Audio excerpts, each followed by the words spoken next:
Good morning, everyone.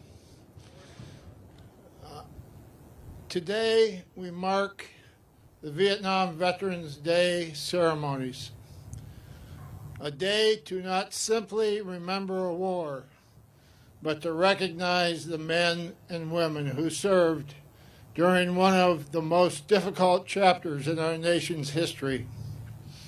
For 250 years, Americans have been answering the call to service in our nation's military. For many Vietnam veterans, during the years of Vietnam, coming home was not the moment of welcome and appreciation that earlier generations experienced. The cost of war was not measured in statistics, but in lives lost, and futures interrupted, and families forever changed. Instead of parades and open arms, too many of us returned to a country deeply divided over the war. The anger about conflict was too often directed at the young Americans who fought the war. Many Vietnam veterans were ignored. Many were disrespected. Too many were blamed. The veterans who served were not responsible for the war, but they answered the call to serve their country anyway. Their experience shaped an entire generation. They gave birth to the Vietnam veterans' guiding principle. Never again will one generation of veterans abandon another. For the past 9 years, our nation has marked March 29th as Vietnam Veterans Day to thank and honor Vietnam veterans who gave so much. Here today, we stand in a place of healing as we reflect on the black granite wall those who paid the price of freedom with their blood. We are reminded of the true price of war. Each name represents someone who was loved, a husband, a father, a son, a daughter, brother, sister, neighbor, or even a friend. Our prayers are with Gold Star families, those who got the knock on their door, those who waited for years, and those who still wait. Never again will one generation of veterans abandon another. Those words are more than a motto. They are a promise. Vietnam veterans vowed that what happened to us would never happen to another generation of veterans, ever. At the time, our country was weary and divided on the war. For decades, Vietnam veterans have tried to live up to that promise by standing beside veterans of every war and conflict. Over time, our communities changed, and our country finally realized that the warrior and the war were not the same. Cities held parades long overdue, and America began to say, "Thank you." Today, many Vietnam veterans are now in their 70s and 80s. I call them mature guys.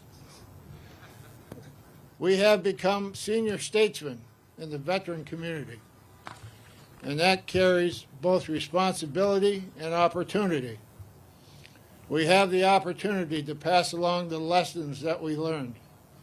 We also have the responsibility to teach younger veterans how to care for one another, how to advocate for those who had PTSD, victims of Agent Orange, toxic exposure, and the list goes on. How to continue strengthening the bond between the military and the nation. No matter how you feel about the war, never take the matter out on the warrior who fought that war. The truth is simple. Veterans need to take care of each other, but the responsibility does not rest with veterans alone.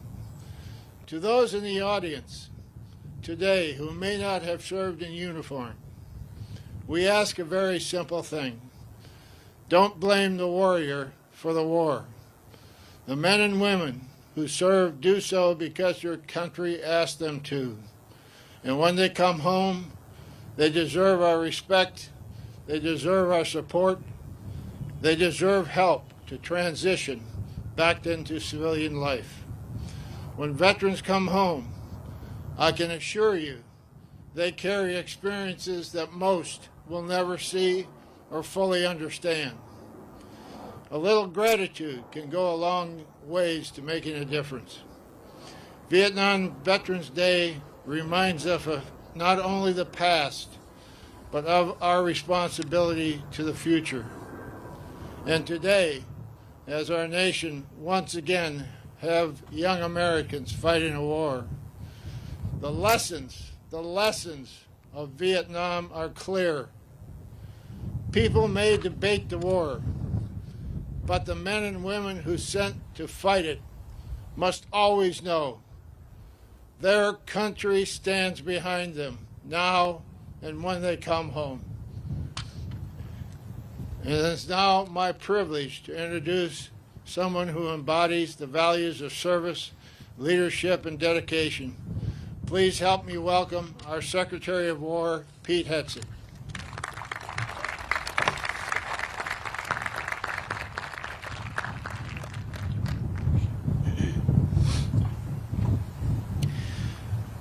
Well, Tom, thank you very much for those words on this sacred ground, this wall, these names, truly sacred ground. And what's said on that flag, that POW MIA flag, is "You are not forgotten." And we say a lot, often, never forget. And I can say on behalf of our department, having been in Vietnam a few months ago, having been around the globe, we have not forgotten. We're still looking. We're working with the VA to ensure that every last one, every single soul, every single American in that conflict and others comes home. It's a reflection of who we are, of what America represents, how we cherish the lives of those who defend us, the best of America. We will never forget, never. But today I would ask you to go one step further than never forget. It means much the same. It's just the inverse. It's more active. Yes, we will never forget, but more importantly, we will always remember. We will always remember what they gave, the courage they showed, those 58,000, the vast majority volunteers from big cities and small towns, city boys and country boys, shoulder to shoulder, fighting for each other. We will always remember the courage they showed, their willingness to be cold warriors. Never forget the context of this conflict. There was a Cold War around the globe, and it was unclear who would rise and who would fall, who would win and who would lose. And in the geopolitical context, the understanding was they were holding the line against a communist advance. That was their belief. That's what they volunteered for. We always remember why they fought. Now, unsurprisingly, politics, politicians, other prerogatives got in the mix, got in the way. Things got complicated. But for those warriors, their mission on that battlefield for each other remained clear to them, if not in the macro sense. We always remember them for what they were willing to do. And I can say, as a veteran of Iraq and Afghanistan, it is the Vietnam generation. It is those warriors who looked to us, that generation, Vietnam specifically, that looked at us and said, welcome home. That looked at us and said, we have your back. That looked at us and separated the politics from the warriors. They walked up and shook our hands. And then we had a chance to look back at them and say, welcome home. In a way that we didn't even understand, because we weren't even born, we were kids. One small example, a member of my community, his name is Ron Lasuda. He's a Vietnam veteran. I hope he texts me after this when he sees this. Family friend of ours. I grew up playing basketball with his sons, and he's a heck of a player himself.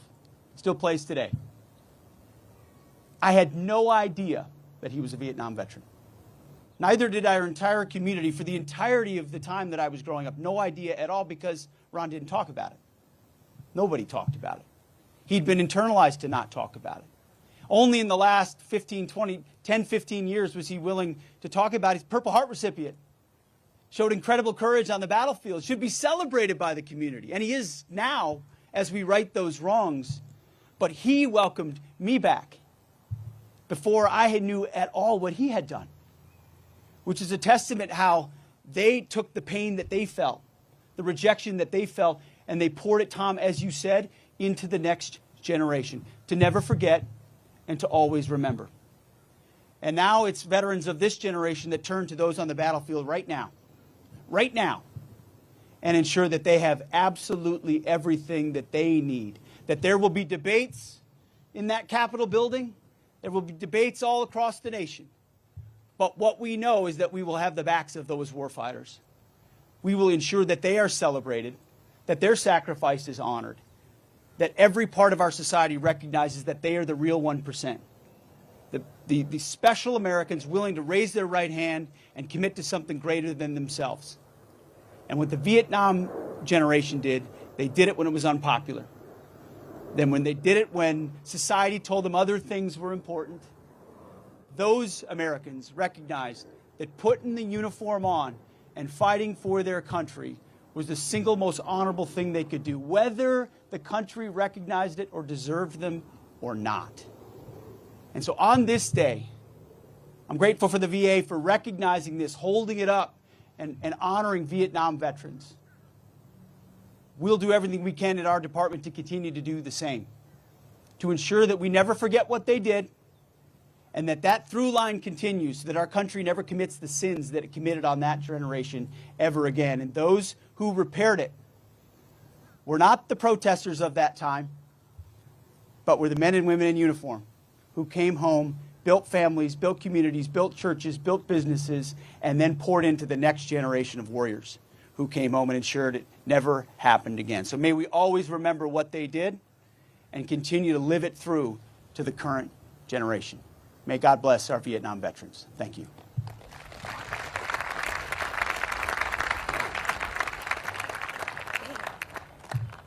I'm supposed to introduce the main event. My apologies.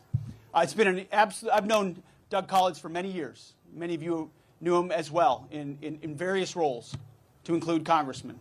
I've gotten to know him as a friend. I've gotten to know him as a human being. I've gotten to know him as a brother in Christ. I've gotten to know him as a fellow cabinet member. You have nobody better with a deeper heart for our veterans than Doug Collins. It's an honor to stand with him each and every day on behalf of our veterans. Ladies and gentlemen, the Secretary of the VA, Doug Collins.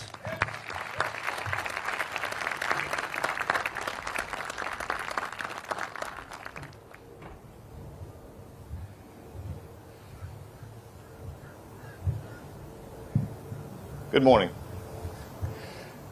You know, when I was walking down and listening to Tom and Pete, my mind goes back to a time almost 38 years ago. It was a time not like this. It was a quiet evening. And a young Hill intern who had nothing to do that night said, I want to go by and see the wall. And I walked the same path that I walked about 15 minutes ago, except by myself. It was at night, and as those of you who know, it has a special place here at night. Something begins to speak to you. And as you walk by, you could feel the presence. We have many of you who have served in Vietnam. Some of our Medal of Honor recipients and soon to be are those who served in wars like myself and Pete in a faraway place called Iraq. But on that night, I had no idea what my future held. But I could hear the voices of this wall. I didn't know what to expect. It was my first time. As I walked down through there, I began to see the very things that you see at the foot of this wall now. I stopped to read the letters. I noticed the note from a young girl that said, Dad, I miss you. I wish I could tell you. I see packs of cigarettes. Yeah, even a beer can. But as I continue to walk down, I also notice flags, flowers, pictures, poems, and letters. It was at that moment it began even more in me as a young child who I go back another 15 years was watching on TV a war that I didn't really understand to be too young, but I did understand what it looked like, and I understood when they scrolled the names, and I understood when they talked about problems far away from my little home in Gainesville, Georgia. You see, when you begin to put things together, it leads you from your past to your future. Last year was 50 years of us leaving Vietnam. I choose not to look at it as 50 years of remembrance that we have. I now choose to look at this next year as an eternity of looking forward and taking the lessons that were given to us. The lessons of sacrifice and love. The lessons of a young man who I served with in the Georgia State House, who was, when he was young, came home, and I remember sitting in the little anteroom off the Georgia House floor, and he looked at me because I was getting ready to deploy. And this is a man who didn't say a lot, Tom. But he began to talk, and tears welled up in his eyes, and he said, "I'm going to tell you something, Doug. When you come home, I'm going to be there." He said, "I'm going to say, it's good to see you." He said, because when I got home, I got into a cab, and the cab driver looked at me and saw me in my uniform, and he said, "Did you just come over?" And I said, "Yes, I just got home." He said, "Get out." Never again. The warriors of this country are the ones who support everything that we get to do. From the press to the protesters, from the good to the bad, it is those who raise their right hand and say, "I will go because others have went before me. I will go because I have been given more than I could ever repay." When President Trump honored me by putting me in this position, a lifetime of experience began to come together. Not something I expected. And just as I was walking down just a few minutes ago, I never thought that my pathway to the VA would be a pathway that started over 38 years ago, with the voice of this wall still speaking to me. The Vietnam veteran changed the VA more than any generation it has been around. It came back and was met with not the adequate care that it should have gotten. It came back and met with almost, frankly, no care and left by themselves. They stood up and said never. They stood up and said not again. They stood up and helped shape us into the VA we are today. Vet centers are there because of the Vietnam generation. The vet centers that I think are the greatest thing in the world because they hit every veteran no matter where they are, and they say, "You have a home here." They took our hospitals and said, "You got to learn to treat us better." They took our benefits and went to Congress and said, "You're missing some, and we don't want to forget." And for those of us who still long for those over 1,000 to come back home, we will never stop, we will never forget, and they will always be on our mind. But when a generation impacts a country like the Vietnam generation did, and the generation of people that I serve as Secretary of VA, and those that Pete does at the Secretary of War, it's a reminder that these names will be forever etched. There may be fewer things placed at the base. There may be some who don't have a personal memory. But for those of us who will gather every year on this day, we will remember. But then I also promise you this: we will look forward. We will take what this generation gave to us and we'll never stop asking, especially at my department, who we put first, and that is the veteran.